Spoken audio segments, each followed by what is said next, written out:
कि मैं अपने ख्वाबों के मामले में, अपने ख्वाबों के बारे में किसी से कोई झूठ नहीं बोल रहा, और ये लोगों को पता चल जाएगा मेरी। अब आप खुद हिसाब लें कितना मैं जी लूँगा। कोई बड़ी हद आप कहेंगे ना, अच्छा जी 100 साल, तो पता चल जाएगा। मैं अगर सच बोल रहा हूँ तो ख्वाब सच्चे हो जाएंगे, झूठ बोल रहा हूँ तो नहीं होंगे सच्चे। तो इसमें इतना यानी कह देना कि जी मैं पागल हूँ, या मैं कोई यानी कोई ज़हनी मसला है मुझे, या कोई शैतान आ रहा है, ये कैसा शैतान है जो मुझे आके कहता है कि जी शिर्क और उसकी इहसान से अपने आप को बचाएं, कीना और बुग़्ज़ अपने अंदर से निकालें, गुरूर तकब्बुर ना करें। ये नहीं, ये चीज़ें शैतान तो नहीं सिखाएगा ना।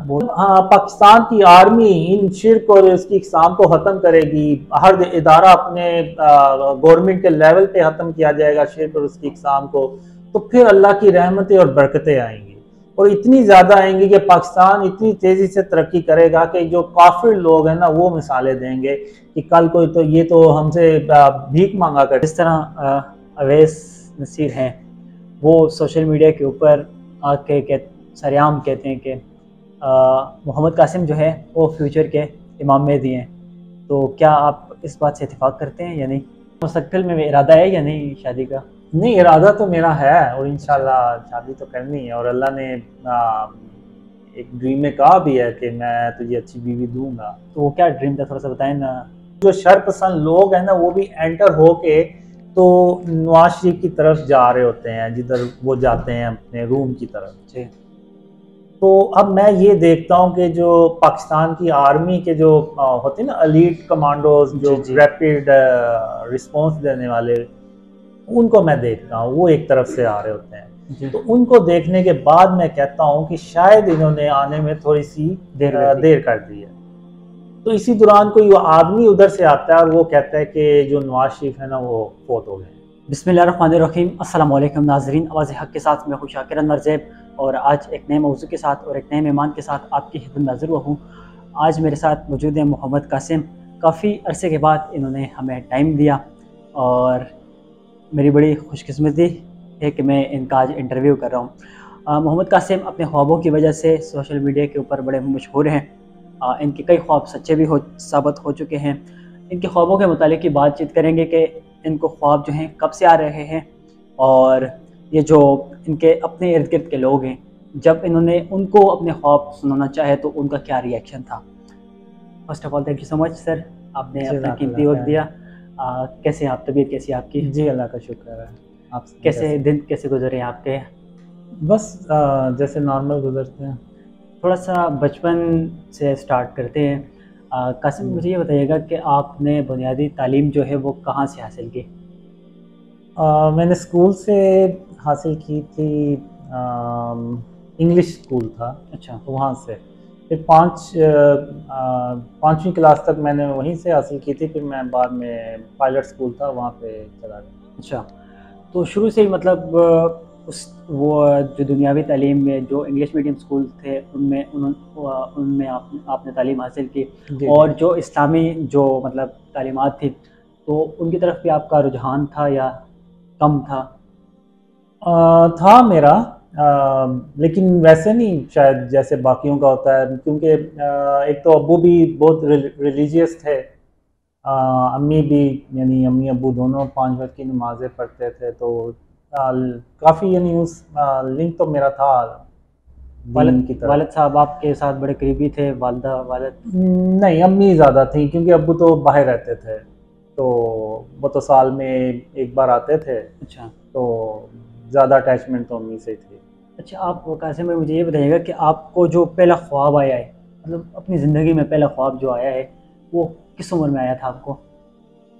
वो मुझे 4 या 5 साल की उम्र में आया। उसका रीज़न ये है कि मैं उस वक्त स्कूल में नहीं था जाता। उसके बाद मैं स्कूल में जाना शुरू हुआ था। तो वो जब मैं स्कूल में गया हूँ तो मेरी उम्र 5 साल थी। तो ये ऑलमोस्ट 4 या 5 साल या इसके आसपास ही मुझे ड्रीम आया था। तो उसमें होता ये कि मुझे बचपन में ना गुब्बारों का बड़ा शौक़ था। अच्छा। बलून्स जो गैसी गुब्बारे जिसको कहते थे हम। जी। तो वो जब भी वो आता था गुब्बारे बेचने वाला, तो मैं लेता था गुब्बारे।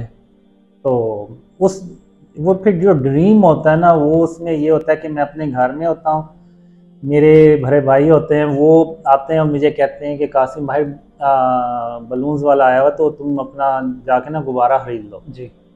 नहीं तो वो चला गया तो फिर तुम बाद में रोओगे। तो मैं अम्मी से पैसे लेता हूँ और बाहर जाता हूँ गुब्बारे लेने। तो अब होता ये कि जो गुब्बारे वाला है ना, वो गुब्बारे में गैस भरते हुए मुझे कहता है, कासिम तुम्हें पता है कि तुम्हारे छत पे एक सीढ़ी है जी। जो सीधी आसमानों तक जा रही है। अच्छा। तो उसकी ये बात सुन के ना तो मैं बड़ा हैरान होता हूँ। तो मैंने कहा मेरे घर की छत पे एक सीढ़ी है जो आसमानों तक जा रही है, मुझे पता भी नहीं है। और तो मैं यानी इससे मैं, लाइलम हूँ, मेरे इल्म में ही जी नहीं जी, है। मेरे इल्म में ही नहीं है ये। तो मैं इतना खुश होता हूँ और मैं उससे गुब्बारा भी नहीं लेता और सीधा ऊपर छत पे भागता हूँ। तो जब मैं छत पे चढ़ता हूँ तो वाकई एक सीढ़ी होती है जो सीधी आसमानों पे जा रही होती घूमते हुए। तो वो सीढ़ी ऐसे होती है जैसे आपने वो देखा होगा मुगलों के ज़माने में, अभी बादशाह मस्जिद या इधर उधर चले जाएं तो वो पत्थरों की जो लाल ईंटों की बनी होती जी। है और वो ऐसे जा रही होती है, उस तरह से वो बनी होती अभी है। आपकी उम्र क्या होगी है? 50 के करीब होगी। 46-7 46-7 ईयर्स आपकी एज है, और 4-5 साल से आपको मतलब ख्वाब आने स्टार्ट हुए हैं। तो ये ख्वाब मतलब आपको भूलते नहीं है, इसकी क्या वजह है? नहीं, मुझे ड्रीम्स भूल भी जाते हैं, अच्छा। लेकिन कुछ ऐसे ड्रीम्स होते हैं जो अल्लाह की तरफ से फिर याद रह जाते हैं। जैसे कि अभी ये मैंने आपको बचपन का ख्वाब सुनाया, अच्छा।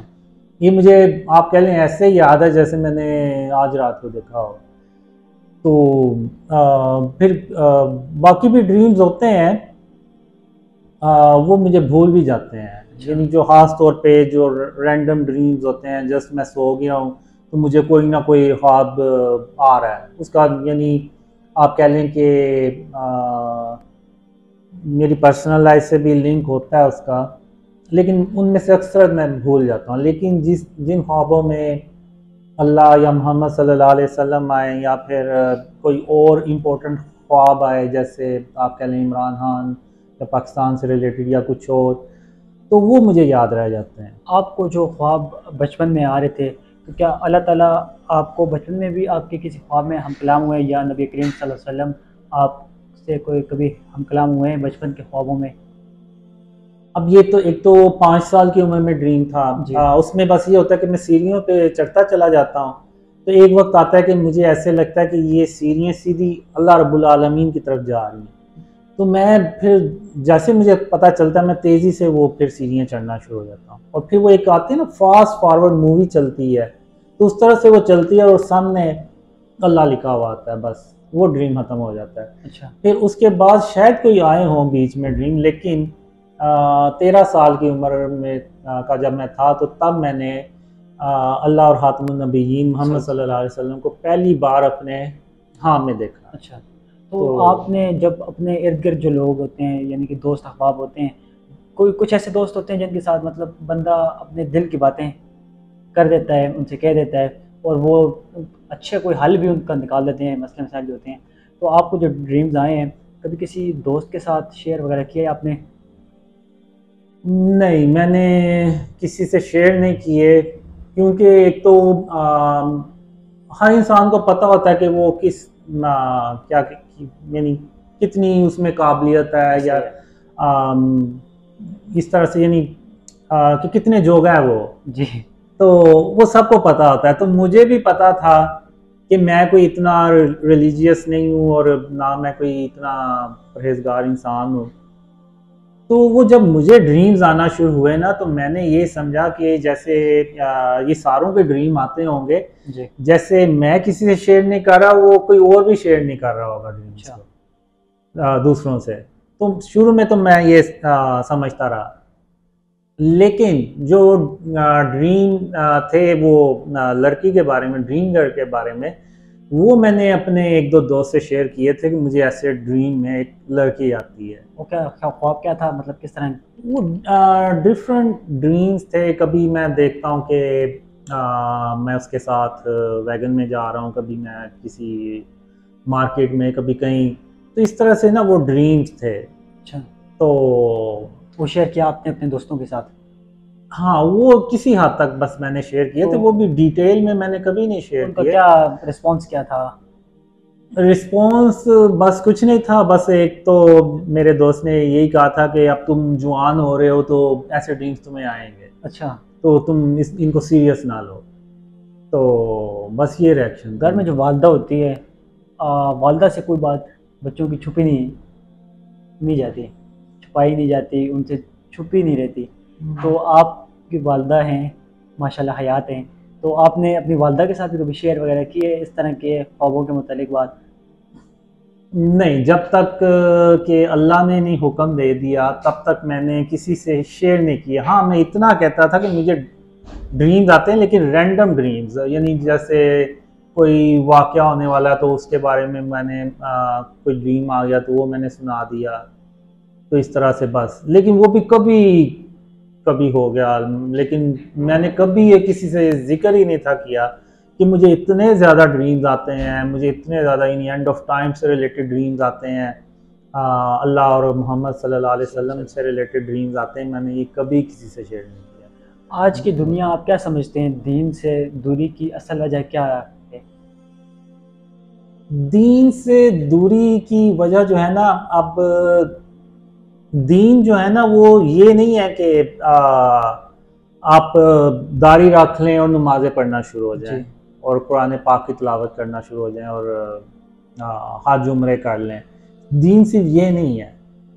दीन जो है वो ये है कि आपने सिर्फ ज़ुबान से ये इकरार नहीं करना कि अल्लाह का कोई शरीक नहीं है और अल्लाह के सिवा कोई माबूद नहीं है, कुछ अमल भी करना है, बल्कि हमने उसको एक्शन से, अपने प्रैक्टिकल लाइफ से भी ये साबित करना है जी कि हम वाकई ही अल्लाह के सिवा किसी को माबूद नहीं समझते।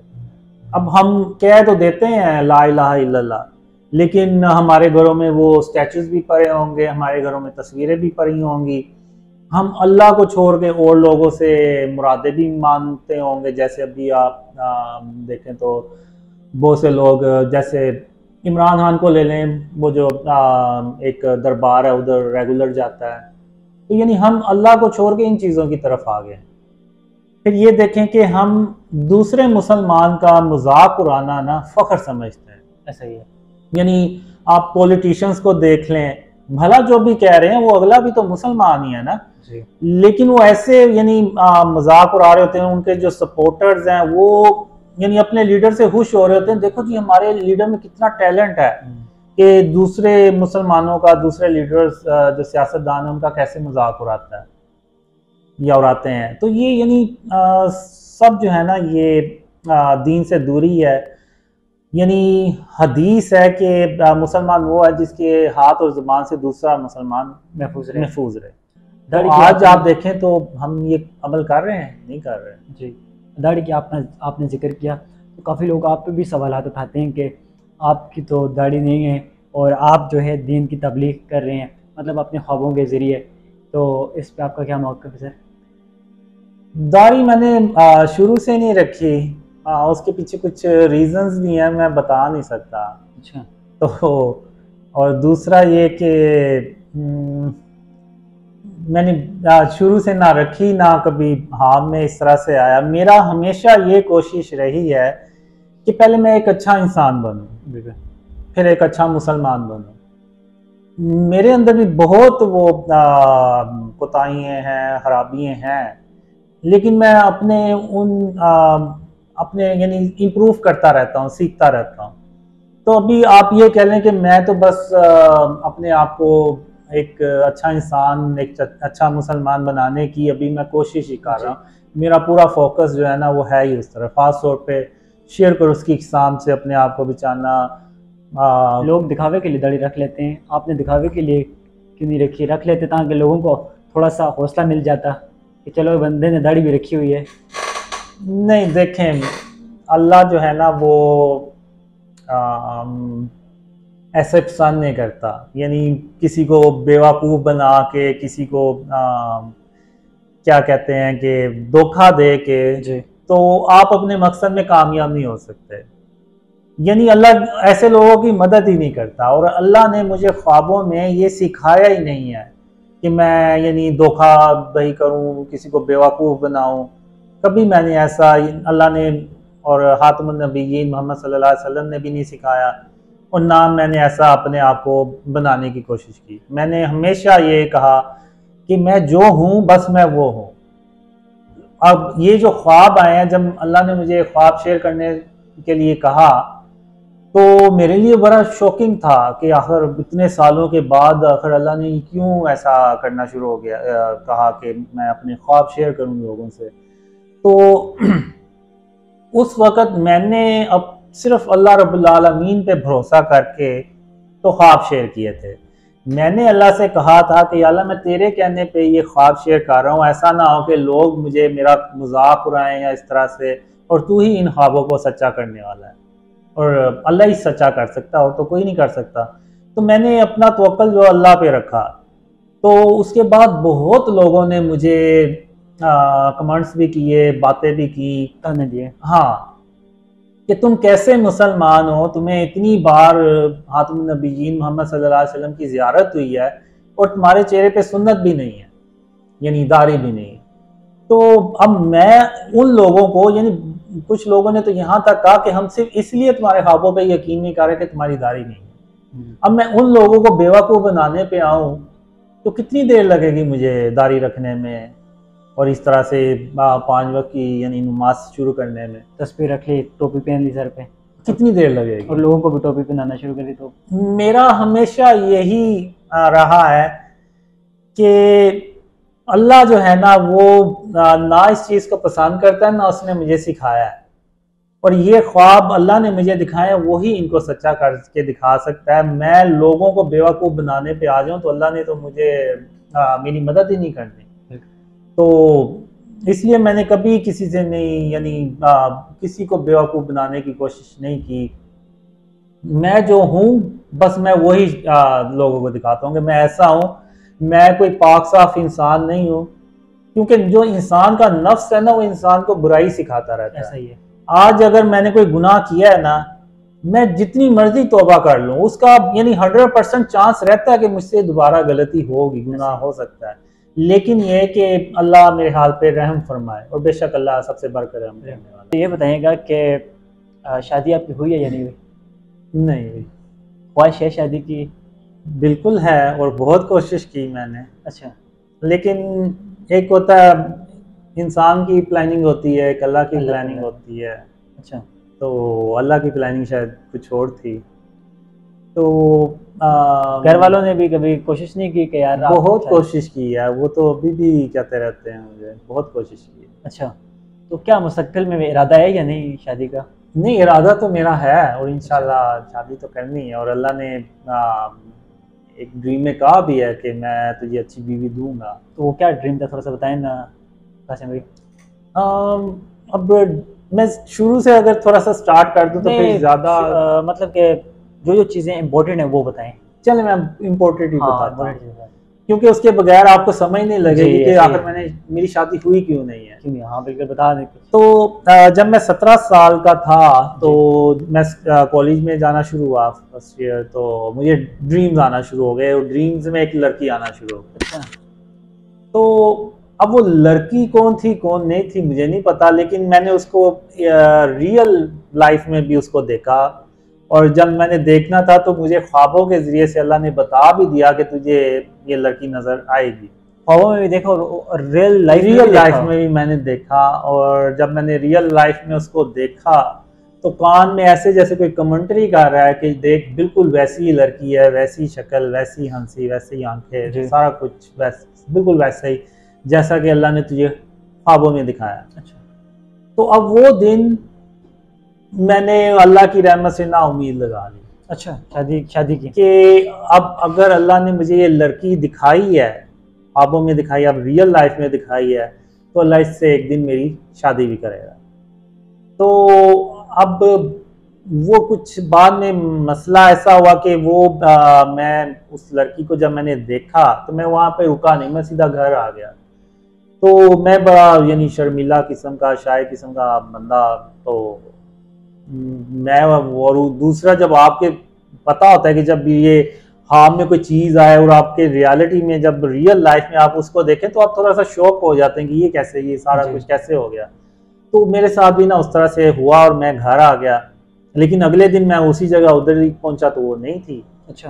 तो बहरहाल मैं अल्लाह से उम्मीद लगा चुका था, तो वो करते करते आप कह लें कि 2006 फिर 2000, तो फिर मैंने इवन हाँ में भी अल्लाह से कहा कि हाँ तूने एक लड़की के ज़रिए मुझे क्यों आजमाया। तो अल्लाह कहता है कि कासिम, मैंने इतने साल मैंने तेरी आजमाइश करनी ही थी, चाहे उसका तरीका कुछ भी होता। जी। तो बहरहाल वो 2 जनवरी 2014 में ड्रीम आया जिसमें अल्लाह ने मुझे बताया। फिर अप्रैल 20 या 22 अप्रैल 2014 को अल्लाह ने पहली बार मुझे ख्वाब में कहा कि कासिम, तुम आप जो ख्वाब मैंने तुम्हें दिखाए हैं वो लोगों से बयान करो, शेयर करो उसको। जी। तो ये वाला जो ड्रीम था ना, ये मेरे लिए बड़ा शॉकिंग भी था। तो वो जो ड्रीम गर्ल है, उससे शादी ना होने के बाद आपने कभी मतलब किसी और की तरफ रिश्ता नहीं भेजा और किसी और की तरफ नहीं गया आप? वो अल्लाह ने मौका ही नहीं दिया। अच्छा। अब वो मैं यानी आप कह लें कि वो सदमे से बाहर निकला नहीं था, वो जो ड्रीम गर्ल थी।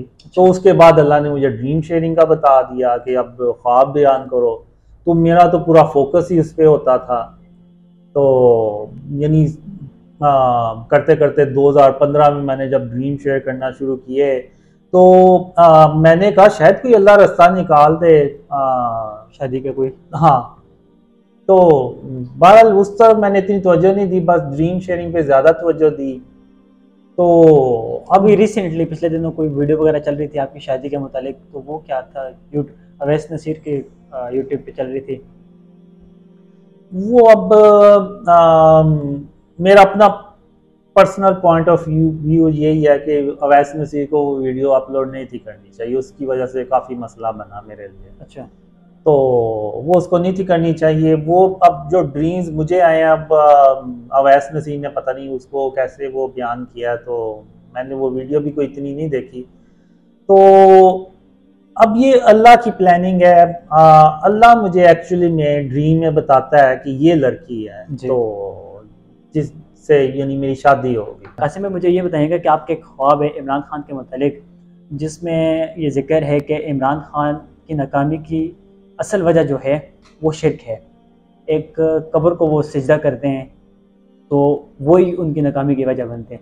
लेकिन इमरान खान का ये कहना है कि मैंने कब्र को सिजदा नहीं किया, जस्ट चौखट को चूमा है, तो इस हिसाब से तो शिर्क नहीं बनता।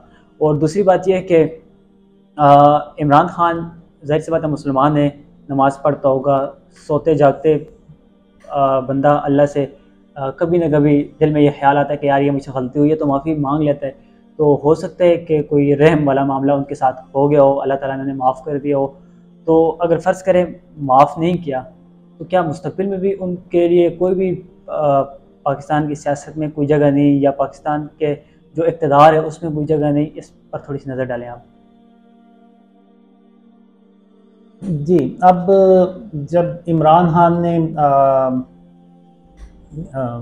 जब इमरान खान ने गालिबन जून 2018 को कब्र वो जो पाकपतन में एक मज़ार है उधर जाके कब्र को सजदा गालिबन, तो उसके चंद दिन के बाद मुझे ड्रीम में अल्लाह ने कहा कि कासिम, ये इमरान खान ने कब्र को सजदा करके तो शिर्क अकबर किया है, अब मेरी मदद उसके साथ नहीं होगी तब तक जब तक कि वो सबके सामने तौबा ना करे और अल्लाह को सजदा ना करे, ऐलान करके, तो तब तक उसकी तौबा कबूल नहीं, लोगों के सामने, लोगों के बीच में आके। हाँ, जिस तरह से उन्होंने मतलब कब्र को सजदा किया या फिर चूमा जो भी किया, उसी तरीके से लोगों में आके अल्लाह से माफ़ी मांगे और अल्लाह को सजदा करे। बिल्कुल, और बाकियों से भी कहे कि ये शिर्क है। अच्छा। क्योंकि अब इमरान खान जो है वो एक बहुत बड़ा लीडर है, यानी उसके कोई हज़ारों में फॉलोअर्स नहीं है, लाखों में भी नहीं है, बल्कि करोड़ों में फॉलोअर्स हैं।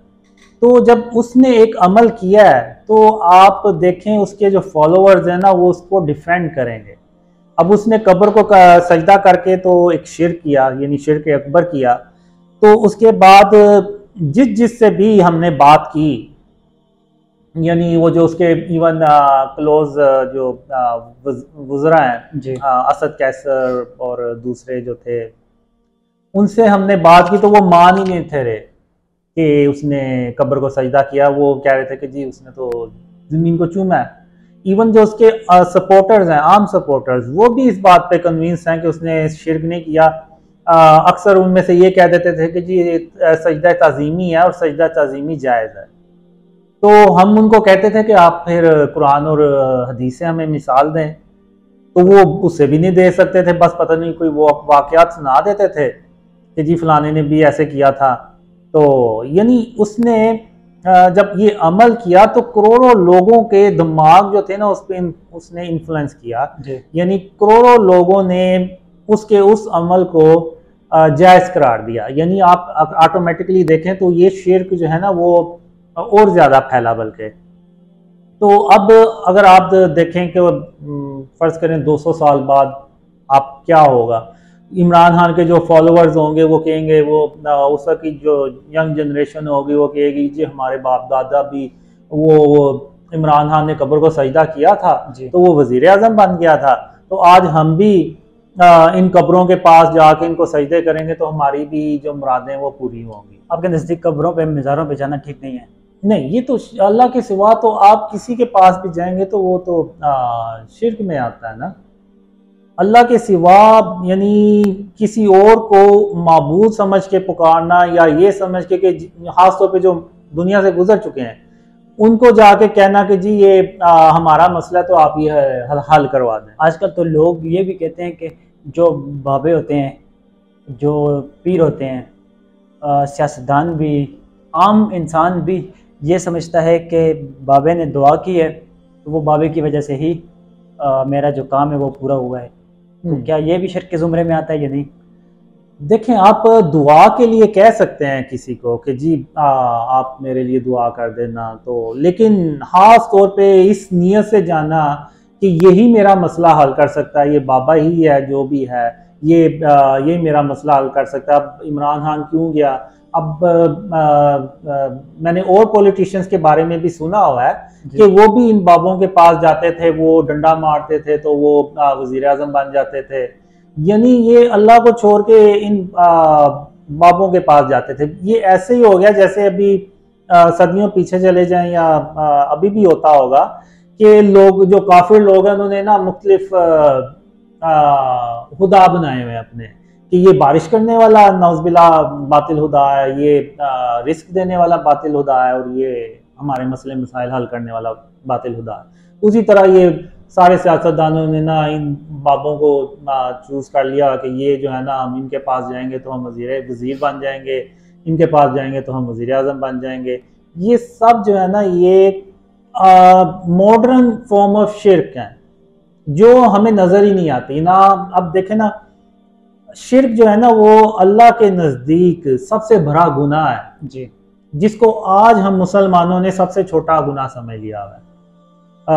बल्कि शिर्क ही नहीं समझते हम तो वो पता नहीं, आप पीटीआई के लोगों से पूछें, आप बाकी पार्टी के लोगों से पूछें, वो तो ऐसे डिफेंड करते हैं जैसे पता नहीं नौज़बिल्ला वो कोई बहुत ही बड़ी हस्ती है।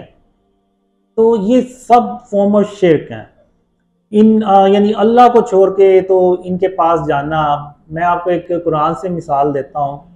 सूरह सबा में अल्लाह ने एक कौम का जिक्र किया हुआ है, और वो कौम हर तरह से नेकुकार थी जी, परहेजगार थी, उनमें कोई बुराई नहीं थी। लेकिन अल्लाह ने उनको ना 2 बागात दिए हुए थे जो कसरत से फल लगते थे उनसे, और वो उसी को बेच के तो अपना जो गुजर बसर था जी, वो उसी से अपनी इकोनॉमी चलाते थे और उसी से वो गुजर बसर करते थे।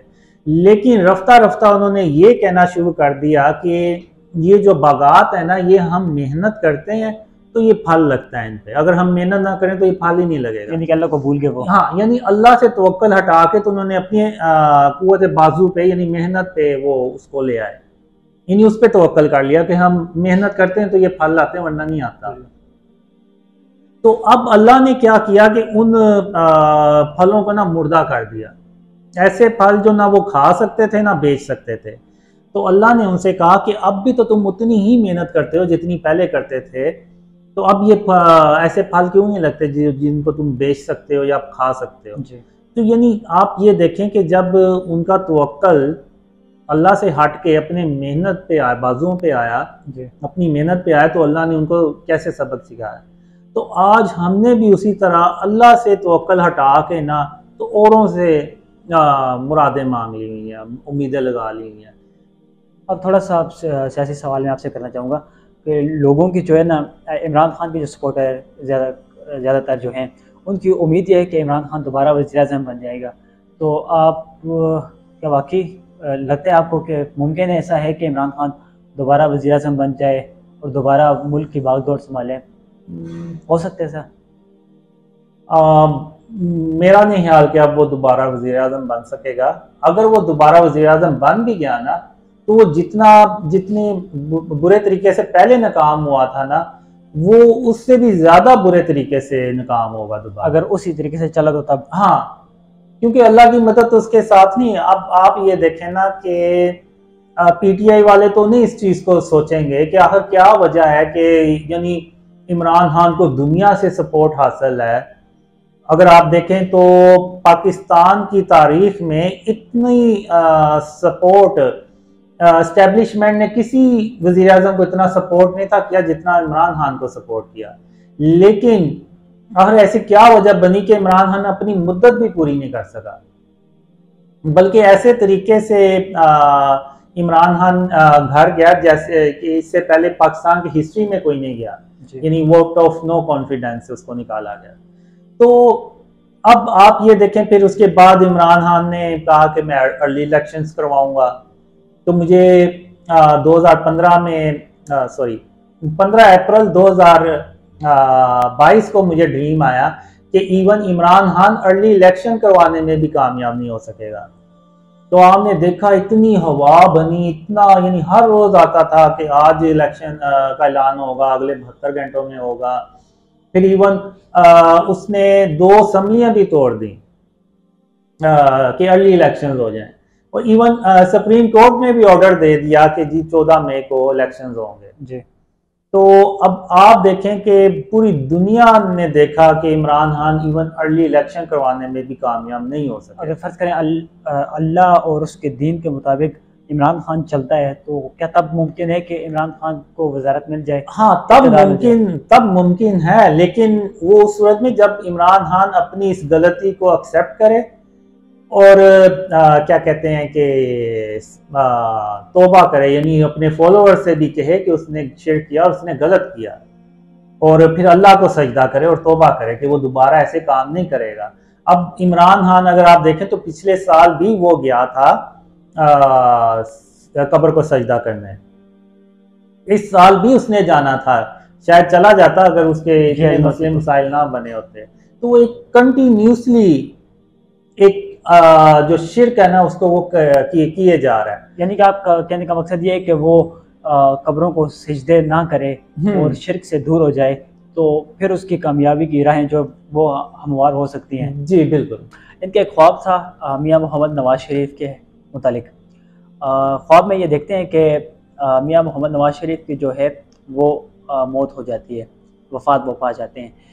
उनकी वफ़ात हादसाती होती है या कत्ल होता है या उनकी तबीयत नासाज होती है, इस वजह से उनकी वफ़ात वो पा जाते हैं। इसकी क्या वजह है, पूरा ख्वाब क्या था, इसी मुतालिक आज बात करेंगे। अस्सलाम वालेकुम। वालेकुम सलाम। एक दफ़ा फिर से आपको खुशामदीद आवाज़ हक़ की इस वीडियो में। कासिम भाई, मुझे ये बताइएगा कि जो मियां मोहम्मद नवाज शरीफ साहब के हवाले से आपने ख्वाब देखा था, ये ख्वाब आपने कब देखा था और इस ख्वाब के बारे में थोड़ा सा तफसीली बताइएगा कि क्या हुआ था, क्या मतलब ख्वाब है ये? अब ये काफ़ी यानी कोई इसको हो गए हैं 6 साल हो गए हैं इस ड्रीम को, तो मुझे अब वैसे तो नहीं याद जैसे मुझे आया था। अच्छा। तो यूट्यूब में तो वो वैसे ही पड़ा हुआ है, रिकॉर्ड किया हुआ जी। उसमें होता ये है कि नवाज शरीफ जो होते हैं ना उनको नाहल कर दिया जाता है। जी। तो फिर उसके बाद वो जलसे जुलूस भी करते हैं, मरियम नवाज उनके साथ होती हैं, तो फिर वो यानी कहते भी हैं मुझे क्यों निकाला और ऐसे मुल्क नहीं चला करते। जी। तो आप लोग मेरे साथ ज़्यादती कर रहे हैं। इवन जो मुखालफिन होते हैं वो काफ़ी यानी मजाक भी उड़ाते हैं। तो फिर करते करते वो वीक भी होना शुरू हो जाते हैं। तो लेकिन जो मरियम नवाज़ होती हैं वो एक्टिव होती हैं, अपने जो वोटर्स सपोर्टर्स होते हैं उनको वो मैसेजेस वगैरह करते रहती हैं और ट्वीट्स भी करती रहती हैं। तो उसके बाद जो नवाज शरीफ होते हैं ना वो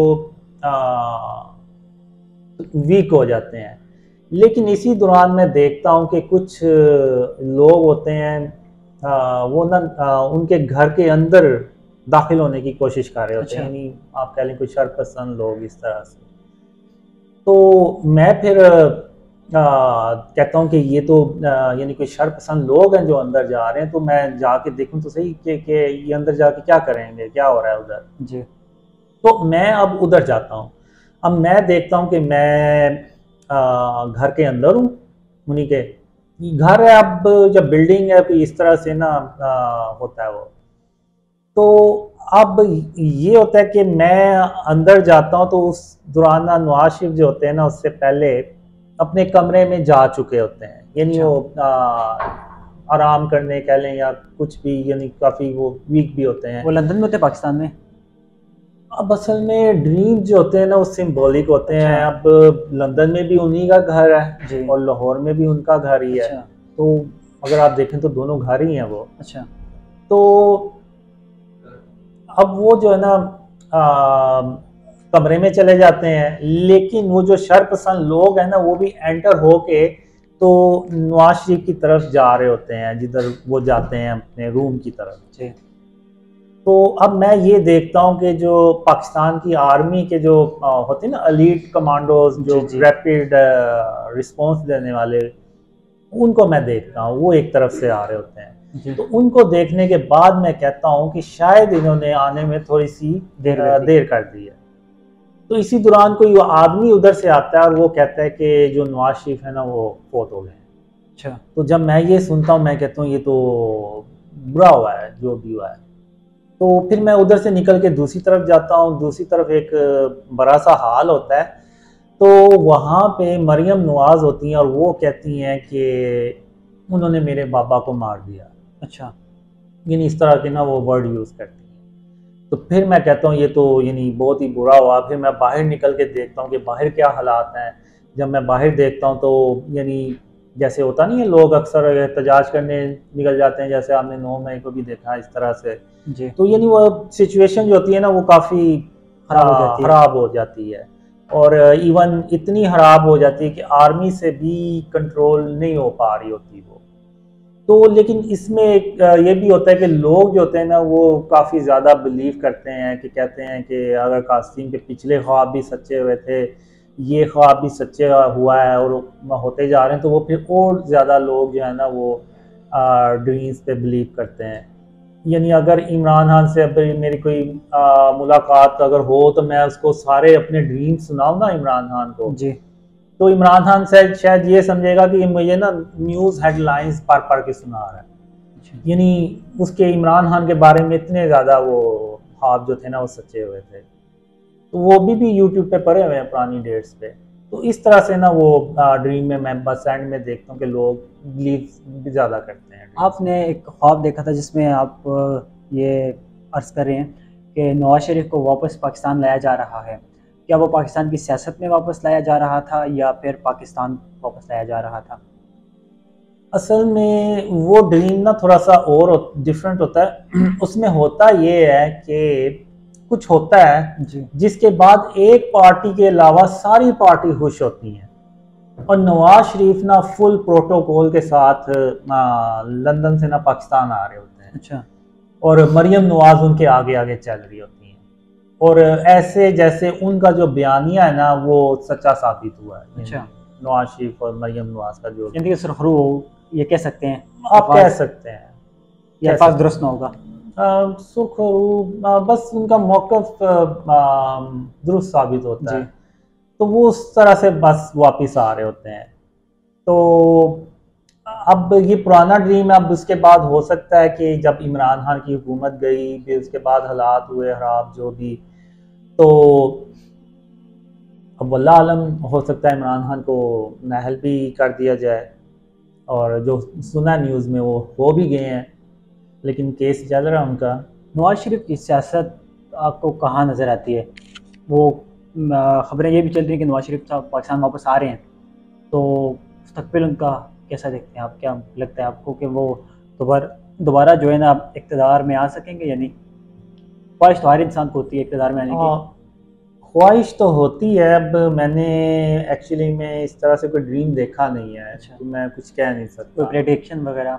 नहीं नहीं, प्रिडिक्शंस तो मैं नहीं करता। मैं तो बस ड्रीम ही शेयर करता हूँ। लेकिन मैं इतना ज़रूर कहूँगा, जो अपने ड्रीम्स मैंने देखे हैं, कि जो मर्ज़ी आ जाए, चाहे इमरान खान हो, नवाज शरीफ हो, शहबाज शरीफ, आसिफ अली जरदारी हो, बिलावल भुट्टो जरदारी हो, जो भी सब आ जाए, कोई भी आ जाए, वो तब तक कामयाब नहीं हो सकेगा जब तक कि हम इस मुल्क को शिर्क और उसकी इक़साम से पाक नहीं करेंगे।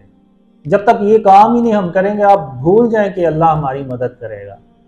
तो जब अल्लाह ही नहीं हमारी मदद करेगा, तो आप जो मर्जी प्लान बना लें। अभी क्या होता है, हम इतने प्लान्स बनाते हैं कि अच्छा हम इस तरह से इन हालात पे काबू पाएंगे। वो काबू क्या पाना होता है, और हालात ख़राब हो जाते हैं। यानी अगर आप कभी देखें ना, तो न्यूज़ चलती हैं कि IMF से हमें अगर कर्जा मिल जाए तो कुछ देर के लिए बेहतर हो जाएगा, कुछ देर के लिए जो डॉलर है वो नीचे आ जाएगा, डिफॉल्ट से मुल्क बच जाएगा। हाँ, लेकिन वो डॉलर बजाय नीचे आने के और ऊपर चला जाता है जब वो IMF से किस्त मिलती है। तो ये सब इसलिए होता है कि अल्लाह की जो मदद है ना, वो हमारे साथ नहीं है। जैसे अल्लाह की मदद इमरान खान के साथ नहीं थी। आपने देखा पूरी दुनिया उसके साथ थी, लेकिन वो नाकाम हो गया। इवन एक ड्रीम में अल्लाह ने मुझे ये भी यहाँ तक कहा था कि कासिम, अकेला वो नहीं होता जिसके साथ अल्लाह हो, बल्कि अकेला वो होता है कि जिसके साथ पूरी दुनिया हो मगर अल्लाह उसके साथ ना हो। बेशक। तो अल्लाह की जो मदद है ना, ये हमारे लिए बहुत इंपॉर्टेंट है। आज हमने सारा कुछ करके देख लिया है, हम ये काम भी करके देख लें, अपने आप को, अपने मुल्क को शिर्क और उसकी इक़साम से पाक करके देख लें, अल्लाह ज़रूर हमारी मदद करेगा। और एक ड्रीम में तो मैं ये भी कहता हूँ कि उस वक्त तो वो 72-73 साल हुए थे जब मुझे वो ड्रीम आया था। तो मैं कहता हूँ कि 72-73 साल हो गए इस मुल्क को बने। हर लीडर ने, ये मैं नहीं कह रहा कि किसी ने कोशिश नहीं की होगी, सब ने अपनी तरफ से पूरी कोशिश की कि इस मुल्क में खुशहाली आए, अमन आए, लेकिन इस मुल्क के हालात खराब ही होते चले गए। वो इसलिए कि किसी ने भी इस मुल्क को शिर्क और उसकी इक़साम से पाक करने की कोशिश ही नहीं की। ये मुल्क हमेशा नाजुक सूरत से गुजरता रहा है, आज तक गुजर ही रहा है। वो इसलिए कि किसी ने उस गुनाह को जो अल्लाह के नज़दीक सबसे बड़ा है, उसकी तरफ तवज्जो ही नहीं दी। कासिम भाई, आजकल के जो हालात हैं, जिस तरह से अफवाज पाकिस्तान और अवाम आमने सामने आ गई है, अब तो ग़ज़वा हिंद का जब कोई नाम लेता है तो लोग मजाक उड़ाते हैं कि ये फ़ौज ग़ज़वा हिंद लड़ेगी। तो इस मुतालिक आपका ख्वाब भी था, तो वो क्या ख्वाब था और कब आपने देखा था, इस पर थोड़ा सा बताएं सर। ग़ज़वा हिंद से रिलेटेड जो है ना, एक ख्वाब नहीं है, बहुत ज़्यादा ख्वाब है, काफ़ी ड्रीम्स हैं। तो ये जंग असल में पाकिस्तान पे मुसल्लत की जाती है, लेकिन उससे पहले पाकिस्तान में खुशहाली और तरक्की भी होती है। तो अभी जो हमने बात की कि आजकल यानी आर्मी का वो मोरल काफ़ी डाउन है, तो उसमें ये होता है कि ये ड्रीम्स करते करते फैलते हैं, तो इवन आर्मी चीफ को भी ये ड्रीम्स का पता चलता है, तो वो ये ड्रीम्स सुनते हैं। फिर जब वो सुनते हैं तो उसके बाद हातिमुन नबीयीन मोहम्मद सल्लल्लाहु अलैहि वसल्लम की जो विटनेस है ना, वो आर्मी चीफ को मिलती है कि कासिम अपने ख्वाबों के बारे में झूठ नहीं बोल रहा। वो आर्मी चीफ कौन से होते हैं मौजूदा या अब? असल में होता ये है मेरे साथ कि मुझे ना हमेशा सर्विंग जो पीपल होते हैं ना, लोग होते हैं, वो ड्रीम्स में आते हैं। अच्छा। यानी अगर जो कोई मौजूदा वजीर आज़म होता है वही ड्रीम में आएगा, मौजूदा आर्मी चीफ जो मतलब जिसके पास कोई ओहदा वगैरह होगा, बिल्कुल वो आते हैं। तो लेकिन वो ओहदा आर्मी चीफ का ही होता है। अच्छा। तो वो उनको मिलता है। तो फिर उसके बाद यानी अभी अगर आप देखें ना, किसी भी आप आर्मी ऑफिसर से पूछ लें तो उसको अव्वल तो यकीन ही नहीं आएगा कि यही फौज होगी जो गजवा हिंद लड़ेगी, और यही वो होगी, यानी पाकिस्तान ही होगा जो मिडल ईस्ट में भी जाएगा, पाकिस्तान ही होगा जो अल्लाह की मदद से रशिया और अमेरिका जैसी सुपर पावर्स को शिकस्त देगा। तो कोई किसी भी आर्मी से ऑफिसर से आप पूछ लें, वो बिलीव ही नहीं करेगा। लेकिन जब वो विटनेस मिल जाती है ना, तो उसके बाद उनको यकीन हो जाता है कि पाकिस्तान का और उसकी आर्मी का फ्यूचर में बहुत अहम रोल है। तो फिर वो एक नया सिस्टम आता है, जो भी कह लें आप, इस्लामी निज़ाम या सदारती या कुछ इस तरह से। तो लेकिन उसके साथ साथ पाकिस्तान को शिर्क और उसकी इक़साम से भी पाक किया जाता है, तभी अल्लाह की मदद आती है और तभी पाकिस्तान तरक्की करता है। यहाँ पे एक सवाल उठता है कि ग़ज़वा हिंद जो होगी उसमें जो पाकिस्तान के मुसलमान ही हिस्सा ले सकेंगे, या फिर जो दीगर ममालिक में लोग रहते हैं, यानी कि जिस तरह के हिंदुस्तान है वहाँ पे भी मुसलमान हैं, तो क्या वो पाकिस्तान की साइड से ग़ज़वा हिंद लड़ेंगे या हिंदुस्तान की साइड से लड़ेंगे? अब ये मैंने जो ड्रीम्स में देखा है कि गजवा हिंद जब होनी होती है तो बहुत से दूसरे मुल्कों के मुसलमान जो है ना, वो पाकिस्तान में माइग्रेट करते हैं। अच्छा। और अपना जो रोल है ना, वो मोहम्मद सल्लल्लाहु अलैहि वसल्लम का जो सच्चा इस्लाम है उसको फैलाने में और गजवा हिंद में शामिल होने के लिए आते हैं। अच्छा। तो अब इसमें आपने इंडिया की बात की, इंडिया के मुसलमानों की, तो वो मेरे हिसाब से तो उन्हें जंग में हिस्सा नहीं लेना चाहिए। अच्छा। लेकिन ये है कि पाकिस्तान और जो हिंदुस्तान के लोग होते हैं मुसलमान, उनकी हिफाजत के लिए भी इकदाम करता है। अब वो क्या है ये तो फ्यूचर में पता चलेगा। अच्छा, तो अगर फ़र्ज़ करें वो जो वहाँ के मुसलमान हैं वो अगर पाकिस्तान आके पाकिस्तान की साइड से ग़ज़वा हिंद लड़ते, तो क्या ये जायज़ है? या जी जी बिल्कुल, ये तो बिल्कुल जायज़ बात है। अच्छा। क्योंकि सारे मुसलमान जो होंगे वो तो, अब जो मुझे ड्रीम्स में दिखाया गया ना कि इस्लाम के 3 भरे किले होते हैं जी, और पाकिस्तान आखिरी किला होता है, और पहले जो 2 भरे किले होते हैं ना, उनमें से एक सऊदी अरब, एक तुर्की होता है और एक सऊदी अरब होता है, और वो गिर जाते हैं, वो काफी लोग उनको तबाह कर देते हैं। अच्छा। और पीछे पाकिस्तान बच जाता है अकेला। तो अब उस वक्त तक अल्लाह अपनी रहमत से ख्वाब भी पूरी दुनिया में फैला चुका होगा जी। तो लोगों को फिर ये यानी यकीन हो जाता है कि अब तीसरा और आखिरी किला जो है ना, हमने हर हाल में बचाना है। तो वो बचाने के लिए भी आते हैं, अपना रोल अदा करने के लिए सारा कुछ।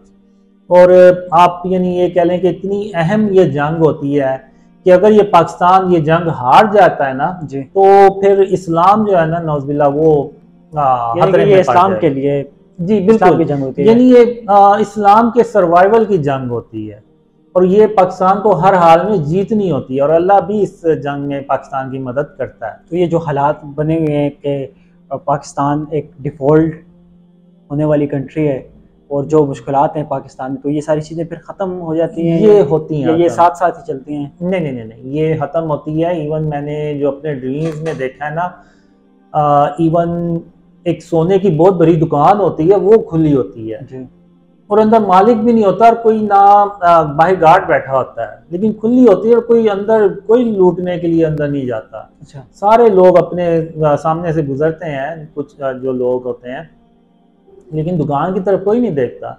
यानी अल्लाह अपनी रहमत से इतना पाकिस्तान को अमन पसंद कर देता है। और एक ड्रीम में तो मैंने ये देखा है कि पाकिस्तान की सड़कों पे करोड़ों रुपया पड़ा होता है, लेकिन लोग उसको नहीं उठाते नहीं है। जी, ये तभी होता है जब अल्लाह की मदद आती है, बिल्कुल। और अल्लाह की मदद तभी आएगी जब हम शिर्क और उसकी इक़साम से अपने आप को बचाएंगे। अभी अब अगर आप देखें तो जो आर्मी है उन्होंने भी मुजस्मे बनाए हुए हैं, शोहदा के मुजस्मे बनाए हुए हैं। आप किसी भी आर्मी की बेस के सामने से गुजर जाएं, उन्होंने मुजस्मे बनाए हुए हैं, जो कमांडोस दिखाए हुए हैं, जो मुख्तलिफ एक्शन बनाए हुए हैं जी। अब आप मुझे बताएं कि जो खाना काबा में मुजस्मे बुत पड़े हुए थे, उनमें और इनमें क्या फ़र्क है? कोई फ़र्क नहीं है, वो नहीं शक्लों का और साइज का फ़र्क है। वो भी बुत थे, ये भी बुत है। तो अब आप ये देखें ना कि हम जितना मर्जी अपने शोहदा से मोहब्बत करने वाले बन जाएं, हम उस तरह से मोहब्बत नहीं कर सकते जिस तरह से कि खातमुन नबीयीन मोहम्मद सल्लल्लाहु अलैहि वसल्लम अपने सहाबा से किया करते हैं। अब आप देखें गज़वा ओहद में हज़रत हमज़ा रज़ी ताला अन्हु को शहीद कर दिया जाता है जी। तो मोहम्मद सल्लल्लाहु अलैहि वसल्लम सहाबा से ये नहीं कहते कि नौज़ुबिल्लाह इनका मुजस्समा बनाएं या तस्वीर बनाएं तो मैं इनको याद करूं, नहीं, आप सल्लल्लाहु अलैहि वसल्लम ने अपने चचा के लिए दुआ मांगी अल्लाह से। तो हाँ, जो सुन्नत है वो अल्लाह से दुआ मांगना है। ये जो है ना, ये मुजस्समे बनाना, ये काफिरों का तर्ज अमल है। ये जब 2000 सॉरी ये जब पहली जंग अजीम हुई होगी, दूसरी जंग अजीम हुई होगी, मुख्तलिफ जंगें हुई होंगी, तो उनमें जो उनके फौजी मार गए होंगे उनके मुजस्समे बना के तो उन्होंने याद करना शुरू कर दिया होगा।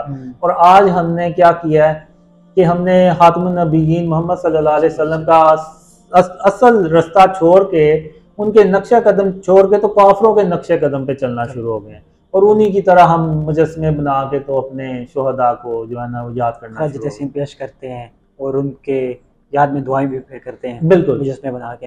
हाँ, पाकिस्तान की आर्मी इन शिर्क और इसकी इक़साम को ख़त्म करेगी। हर इदारा अपने गवर्नमेंट के लेवल पे ख़त्म किया जाएगा शिर्क और उसकी इक़साम को, तो फिर अल्लाह की रहमतें और बरकतें आएंगी और इतनी ज़्यादा आएंगी कि पाकिस्तान इतनी तेज़ी से तरक्की करेगा कि जो काफिर लोग हैं ना वो मिसालें देंगे कि कल कोई तो ये तो हमसे भीख मांगा करते थे और आज ये पूरी दुनिया को लीड करने जा रहे हैं।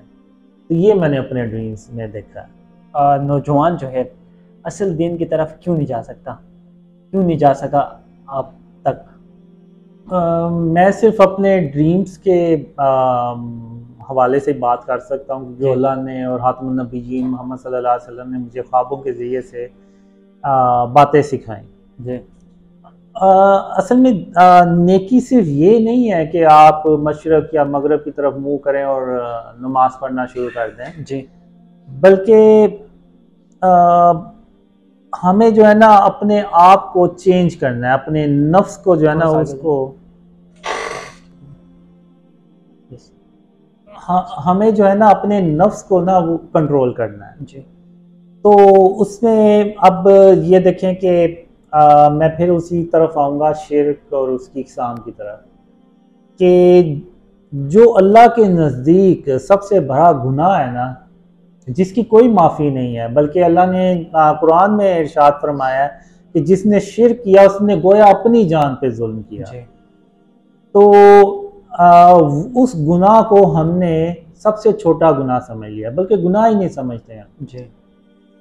अभी हमने नौजवानों की बात की जी। नौजवान जो हैं वो अपनी बाइक्स पे, गाड़ियों पे स्टिकर भी लगाते हैं तरह तरह के, मैंने खुद देखा है, जो मुख्तलिफ शक्लों के बने होते हैं। इवन कुछ सेलिब्रिटीज़ होंगी, उनके तस्वीर उन्होंने अपने घरों में लगाई होंगी, अपने कमरों में लगाई होंगी। तो और जाहिर सी बात है कोई डेकोरेशन पीस है, कोई किसी जानवर की शक्ल का बना हुआ है, वो अपने कमरे में रखा होगा, या फिर वो कोई बतख की तरह का गमला है वो बाहर रखा होगा घरों की खूबसूरती के लिए। मूर्तियाँ भी रखी होती हैं घरों में। जी जी बिल्कुल। तो नौजवान जो होते हैं ना वो इन चीज़ों में भी ना काफ़ी आगे होते हैं, लेकिन उनको ये पता ही नहीं चलता, उनको ये शायद उन्होंने कभी ये रियलाइज़ ही ना किया हो कि ये सब फॉर्म ऑफ शिर्क है ऐसे। और वो हम ना इस्लाम से इतने दूर हो गए हैं कि जो असल दीन है ना खातमुन नबीयीन मोहम्मद सल्लल्लाहु अलैहि वसल्लम का, उससे हम बहुत दूर हो चुके हैं, बहुत दूर जा चुके हैं। तो हमें इन चीज़ों पे ना रियलाइज़ करना है कि आज जो हम इन अंधेरों में डूबे हुए हैं, ख़ास तौर पे जो यंग जनरेशन है, उन्हें तो अपना मुस्तकबिल ही इस मुल्क में कोई नज़र नहीं आता। सभी 60% नौजवान जो है वो मुल्क छोड़ के चले गए हैं। बिल्कुल। और पाकिस्तान की बहुत बड़ी जो पॉपुलेशन है ना वो नौजवानों पर है जी। इतनी शायद किसी मुल्क की ना हो, किसी मुल्क में इतने नौजवान ना हो पॉपुलेशन में जितने पाकिस्तान में है।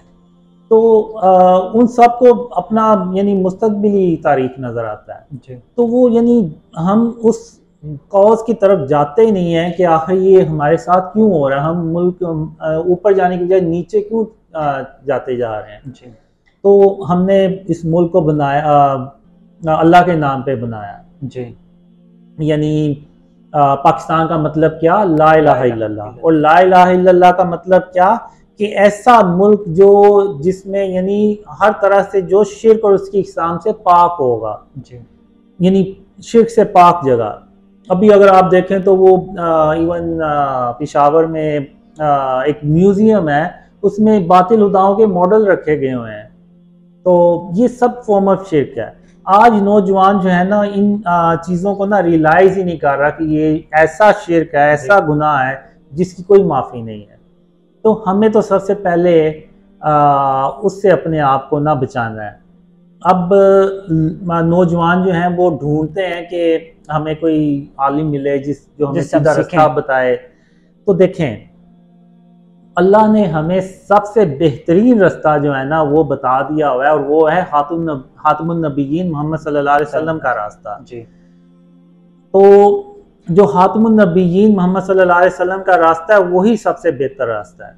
जी, और उस रास्ते पे चलने के लिए जो पहला स्टेप है ना, पहला कदम है, जी, वो है तौहीद का। बेशक, कि जब तक हम अपने आप को शिर्क से और इसकी इकसाम से नहीं बचाएंगे तब तक हम खातमुन नबीयीन मोहम्मद सल्लल्लाहु अलैहि वसल्लम के नक्शे कदम पे नहीं चल सकेंगे। तो अब पाकिस्तान के उलमा जो हैं उनका किरदार आप देखते हैं, पाकिस्तान के जो नौजवान हैं या पाकिस्तान के क्या दुनिया भर के जो नौजवान हैं वो सुनते हैं पाकिस्तानी उलमाओं को, तो कहाँ पे आपको लगता है कि कमी है और कहाँ पे काम करने की ज़रूरत है? मेरे हिसाब से मैंने कभी किसी आलिम के मुंह से ये नहीं सुना कि हमें अपने आप को भी और इस मुल्क को भी शिर्क और उसकी इकसाम से पाक करना है। अच्छा, ये मैंने नहीं सुना। एक ड्रीम में मुझे अल्लाह ने कहा था कि कासिम, ये दुनिया इतनी शिर्क से भरी हुई कभी नहीं थी जितनी आज शिर्क से भरी हुई है। ये जो अभी मैंने आपको मिसालें दी हैं, ये जो यंग जनरेशन खासतौर पे करती है, जी, स्टिकर्स लगाती हैं, स्टिकर्स लगाते हैं और तस्वीरें लगाते हैं, फिर डेकोरेशन पीसीज भी रखते हैं। आप मुझे ये बताएं कि जो खाना काबा में 360 बुत पड़े हुए थे उनमें और वो जो खरगोश का कोई डेकोरेशन पीस बना हुआ है या किसी और शक्ल में, वो उनमें और इनमें क्या फ़र्क है? कोई फ़र्क नहीं है। वो भी बेजान थे, ये भी बेजान है। सिर्फ शक्लों का फ़र्क है और साइज़ का फ़र्क है। तो खातमुन नबीयीन मोहम्मद सल्लल्लाहु अलैहि वसल्लम ने जैसे ही फतह मक्का यानी मक्का फतह किया तो सबसे पहले जो अंदर पड़े हुए बातिल हुदा थे उनको तोड़ा। वरना मोहम्मद सल्लल्लाहु अलैहि वसल्लम के चाहते तो वो सहाबा से कह सकते थे कि इनको उठा के तो शहर से बाहर रख दें। नहीं, उन्होंने उनको अपने हाथों से तोड़ा और सारी उम्मत को क़यामत तक के लिए ये पैगाम दे दिया कि हमने भी उनकी सुन्नत पे चलना है और बुतों को और ये इन चीज़ों को ख़त्म करना है। तो तभी अल्लाह की मदद हमारे साथ आएगी। बहुत शुक्रिया। अभी मैं पैगाम दे दें कोई लास्ट में? एक मिसाल देना चाह रहा था। हाँ, दे दें आप। तो अब मैं आपको एक मिसाल दूंगा कि जब गज़वे बदर हुई थी तो उस वक़्त 313 एक तरफ लोग थे जिन्होंने अक्सर ने जंग भी नहीं थी लड़ी, जी, और दूसरी तरफ कुफ़ार के जंगजू थे जिन्होंने जंगें भी लड़ी हुई थी।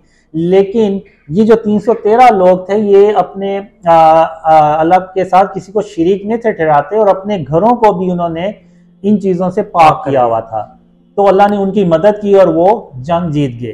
तो पहली बात तो ये कि हमें अपने आप को शिर्क और उसकी इकसाम से बचाना है। फिर दूसरा, हमने कीना और बुग़्ज़ अपने दिल में नहीं किसी दूसरे मुसलमान के बारे में रखना, और अपने आप को गुरूर और तकब्बुर से बचाना है। आज क्या होता है कि हम क्रिकेट का मैच जीतते हैं इंडिया से तो हम ये जो काफिर लोग हिंदू है ना, जी, वो है तो काफिर, लेकिन है। पैदा तो उन्हें अल्लाह ने किया ना। जी, तो हमने उनका मजाक नहीं उड़ाना और अपनी जीत पे गुरूर और तकब्बुर नहीं करना।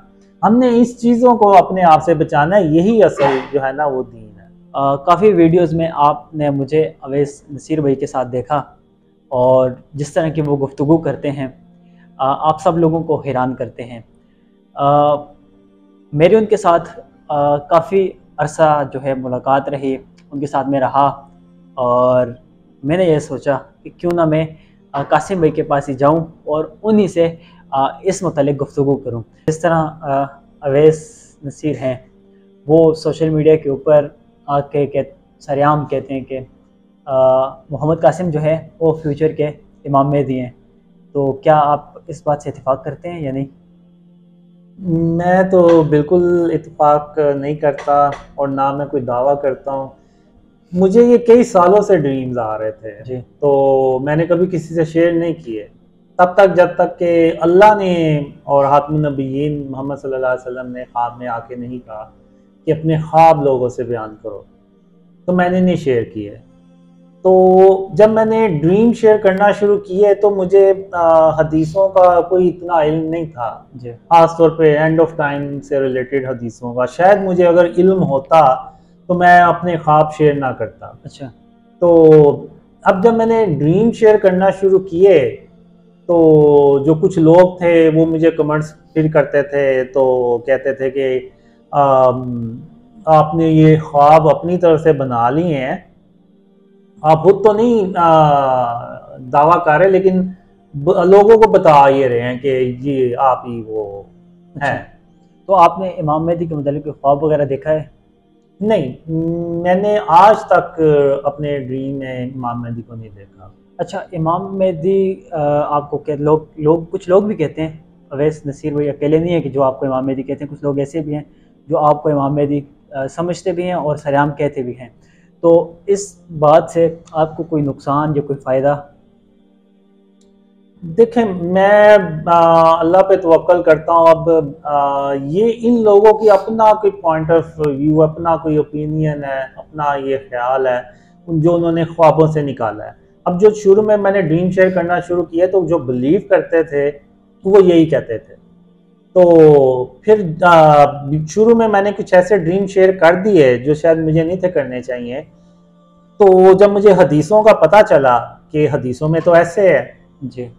तो वो फिर मैंने उन वीडियोस को निकाल दिया कि ऐसा तासुर ही ना जाए किसी को।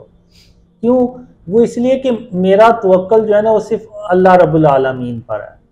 अब जब मैंने ड्रीम शेयर करना शुरू किया मुझे कोई नहीं था जानता, मैं अकेला था, जी। और मैंने सिर्फ अल्लाह पे भरोसा करके तो वो ख्वाब शेयर करना शुरू किए।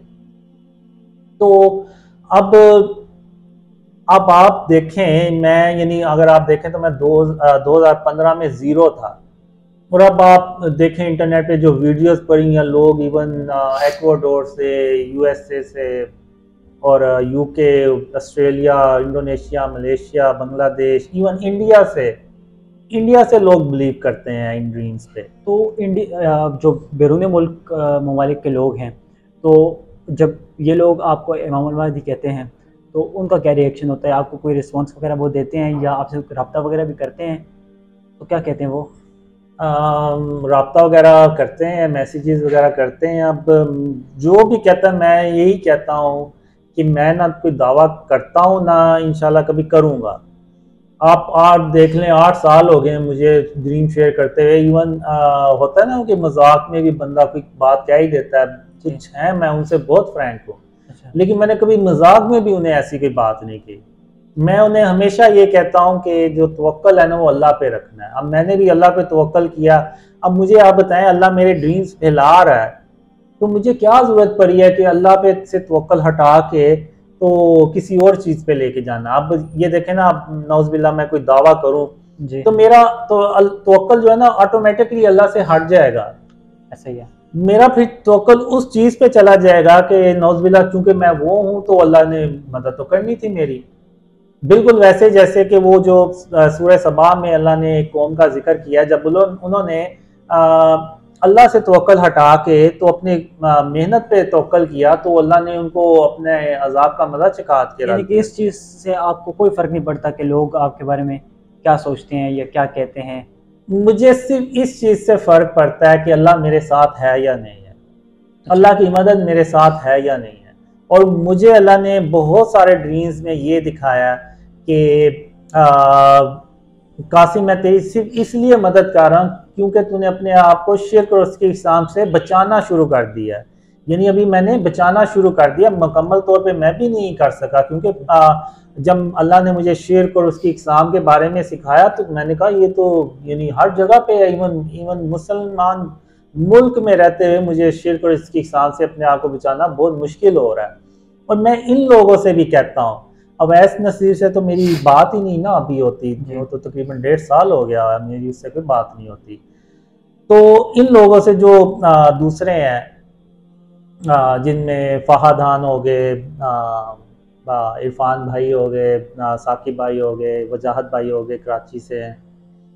इनसे तो मेरी मुलाकात है और मैं मिलता भी हूँ। तो मैं इनसे कहता हूँ कि आखिर आपको क्या चीज़ इस बात पे लेके आई है कि आप इतने बड़े यानी बड़ी बात कर दें, बड़े दावे कर दें जी। मैं उनसे कहता भी हूँ कि फर्ज करें अगर ऐसा ना हुआ तो फिर क्या करेंगे? आपकी फैमिलीज हैं, आपके बच्चों को लोग ताने देंगे कि आपके बाप दादाओं ने ये ये सवाल काम मैंने किया भी था। किए हैं कई दफा। तो वो कहते हैं कि नहीं हमें तो अल्लाह ने हक दिखा दिया है। अब मैं क्या करूं आप खुद यानी बताएं कि जो एक जिसको अल्लाह ने कोई ख्वाब दिखा दिया, उसके दिल में बात डाल दी, अब उसको कैसे निकाला जाए।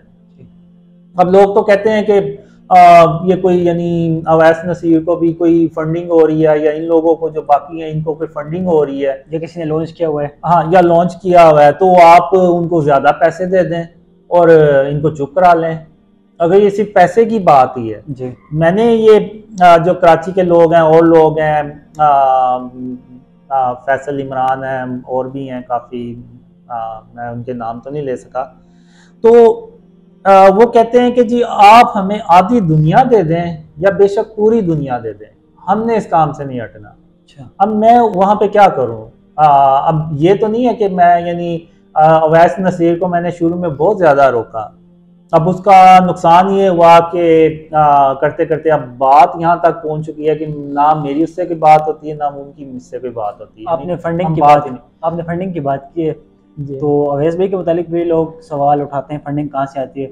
आपके मुतालिक भी सवालात काफ़ी उठते हैं, तो मेरा भी ये सवाल आपसे है कि क्या वाकई ऐसा है कि कहीं से कुछ फंडिंग वगैरह आती हो, या फिर किसी की तरफ से कोई मदद अमदाद?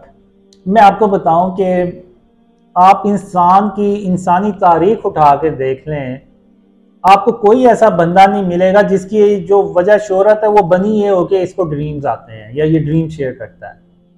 आपको पूरी इंसानी हिस्ट्री में भी ऐसी कोई मिसाल नहीं मिलेगी जिसको पूरी दुनिया में यानी पता चला। अगर आपने देखा हो, मुफ्तीज हैं बाहर अमेरिका के उलमा हैं, उन्होंने बाकायदा वीडियोस में जिक्र किया कि एक बंदा है उसको ड्रीम्स आते हैं और वो झूठा है और नौज़ुबिल्लाह ये वो।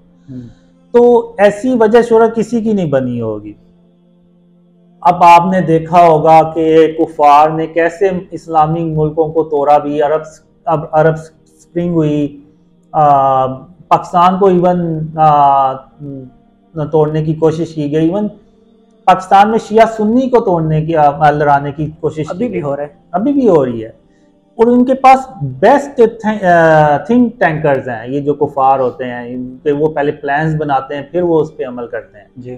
तो उनके जहन में भी कोई ऐसी प्लानिंग नहीं आई कि हम किसी बंदे को लॉन्च करें या इस तरह से ड्रीम्स उसको कहें कि तुम बनाओ और मुसलमानों को कंफ्यूज करो। इवन शैतान के जहन में भी कोई ऐसी बात नहीं आई।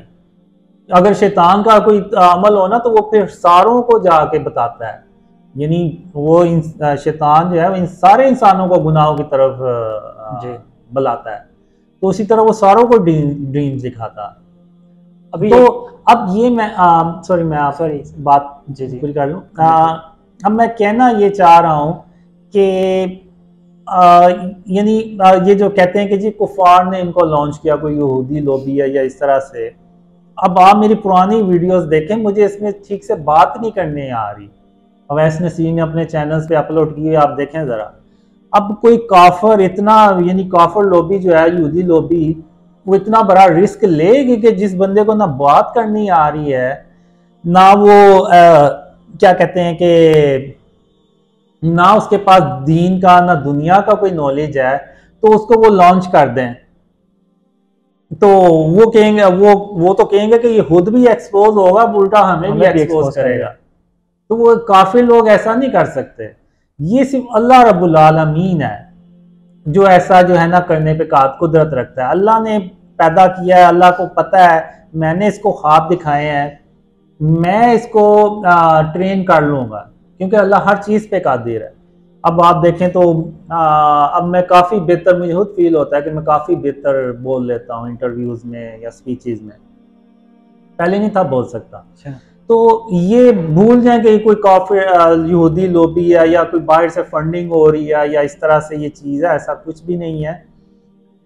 हम एक ही चीज़ पे लोगों को अवेयर कर रहे हैं, जो भी ड्रीम्स पे बिलीव करते हैं। इवन आप अवैस नसीर की वीडियोस देख लें, उन्होंने भी जगह जगह वीडियोस में ये जिक्र किया हुआ है शिर्क के बारे में, उसकी इकसाम के बारे में, और ये कहा हुआ है कि जब तक हम शिर्क और इसकी इकसाम से इस मुल्क को पाक नहीं करेंगे, अल्लाह की मदद नहीं आएगी। और यही बात बाकी लोग भी कर रहे हैं जी। लेकिन ये जो एक आंसर है, ये जो बात करते हैं, दावा करते हैं, ये उनका अपना अमल है और अपना नजरिया उनका अपना नजरिया है। या तो मैंने तो अपने चैनल्स पे भी अपनी वीडियोस चढ़ा के बना के अपलोड की हुई हैं कि मैं ना कभी कोई मैंने दावा किया है ना करूँगा, और ऐसा भूल जाए कि मैं कभी कोई दावा करूँगा। बड़े बड़े लोगों के सामने आपका नाम लिया गया, आपका सवाल उनके सामने रखा गया, लेकिन उन्होंने रिजेक्ट कर दिया। जिस तरह के राजा ज़ियाउल-हक ने भी आपकी तस्वीर चला के एक साहब हैं लाहौर से, वो ये दावा करते हैं, हालांकि आपने कभी दावा नहीं किया, ना हमने आपकी कोई वीडियोस देखी, ना कोई पैगाम देखा। तो उन्होंने वो वीडियो बना के शेयर कर दी यूट्यूब पे के लाहौर में शख्स है, उन्होंने इमाम मेहदी का दावा कर दिया, इमाम मेहदी इन लाहौर। तो बड़े बड़ी शख्सियत आपके वो कर रहे हैं, तो इससे क्या देखें, पहले तो मैं उनको यही कहूँगा कि आप थोड़ी सी तहकीक कर लें। मुसलमान के पास जब कोई खबर आती है ना, पहले वो उसकी तस्दीक करता है कि क्या ये वाकई सच है या नहीं है, फिर उसके बाद उसको आगे, यानी एक हदीस है कि मुसलमान की निशानी ये है कि वो उसको पहले तस्दीक करेगा फिर आगे शेयर करेगा। वो मुसलमान ही नहीं है जो यानी बगैर तहकीक करके आगे बात कर देता है। तो पहले तो मैं इनसे यही कहूँगा कि आप थोड़ी सी तहकीक कर लिया करें। कोई इतना मुश्किल भी नहीं है, आप जस्ट मोहम्मद कासिम टाइप करेंगे ना तो आपको वीडियोस नज़र आएंगी। उसमें मेरा पहले पीके चैनल है, मोहम्मद कासिम पीके चैनल, उसमें भी वीडियोस अपलोडेड हैं। एक वीडियो मैंने 2017 में अपलोड की थी जिसमें मैंने क्लियरली तौर पे कहा है कि मैं ना कोई दावा करता हूँ ना कभी करूँगा, और जो कोई भी अल्लाह और उसके रसूल सल्लल्लाहु अलैहि वसल्लम के नाम पे लोगों को गुमराह करे तो वो हमेशा हमेशा के लिए जहन्नुम में रहे, और झूठों पे अल्लाह की लानत हो।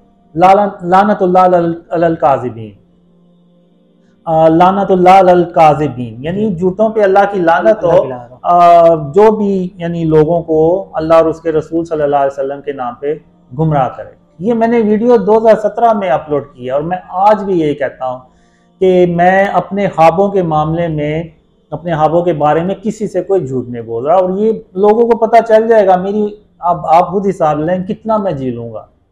कोई बड़ी हद आप कहेंगे ना, अच्छा जी 100 साल, तो पता चल जाएगा। मैं अगर सच बोल रहा हूँ तो ख्वाब सच्चे हो जाएंगे, झूठ बोल रहा हूँ तो नहीं होंगे सच्चे।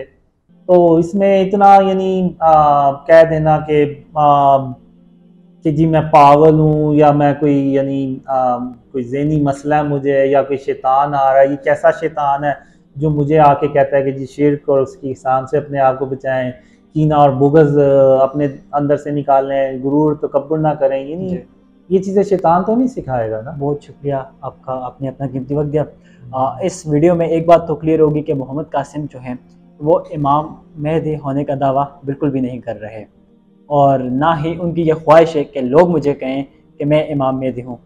इंशाल्लाह अगली बार भी किसी नए मेहमान के साथ, किसी नए मौजू के साथ आपकी खिदमत में हाज़िर होंगे। तब तक के लिए इजाज़त दीजिए। अल्लाह हाफ़िज़। पाकिस्तान जिंदाबाद।